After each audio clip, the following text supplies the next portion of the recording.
In this session we'll take a look at the import considerations for KeyShot. So within KeyShot we have the ability to adjust and import a whole range of different file formats,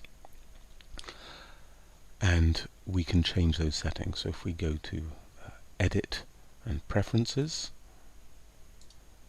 we'll see this window pop up, and here I can go into have access to all the settings, but most importantly the import settings, where here for every file type we can adjust a whole range of different settings. So I could choose Parasolid, and that is going to, starting off, give me some options for how the part is going to be imported from a positioning point of view, and is it going to be update geometry. So if I've already got a part that I'm working on and this is the same part, maybe with some slight changes, we can go to update geometry. We can add this to an empty scene, or we can add this to an existing scene.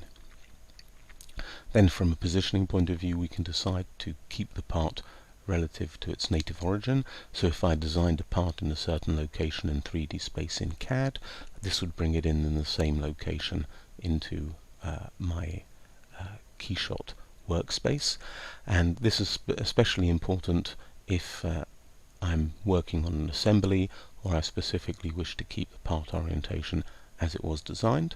We have the option to snap the part to ground, so this will not enable me to keep my original position, and this will bring the part to rest on the ground, and we can center the geometry as well.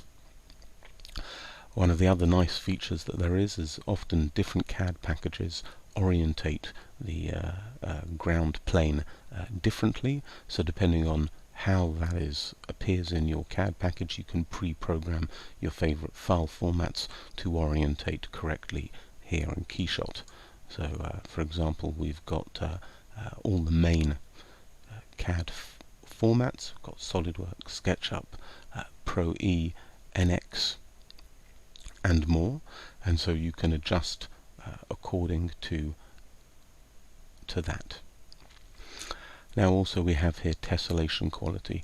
Typically when we're bringing in parts, they're going to be defaulted for a 0.2 millimeter tessellation quality, and depending on what we're trying to do, we can crank that up.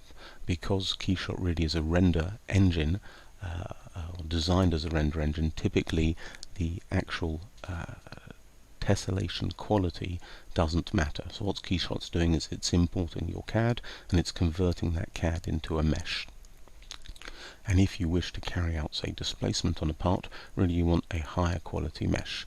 So you can have that preset from these preferences, or alternatively, when I import a part into KeyShot, here let me go off and clear this.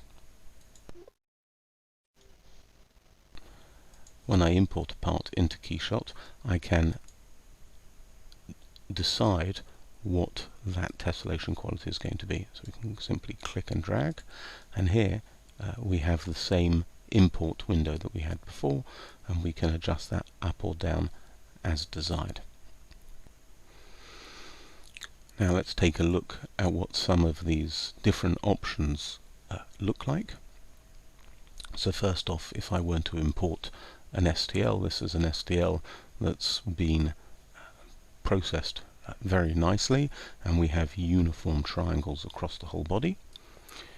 Here I have a part that's been imported at 0.1 tessellation quality, so this was a CAD model, and this is how KeyShot has tessellated it. And this is the same part that has had a 1 tessellation quality applied. So we can see in most of the areas the geometry is similar, and at the edges in both cases the tessellation has been altered to take into account in the change of curvature of the model. So that is what's happening behind the scenes.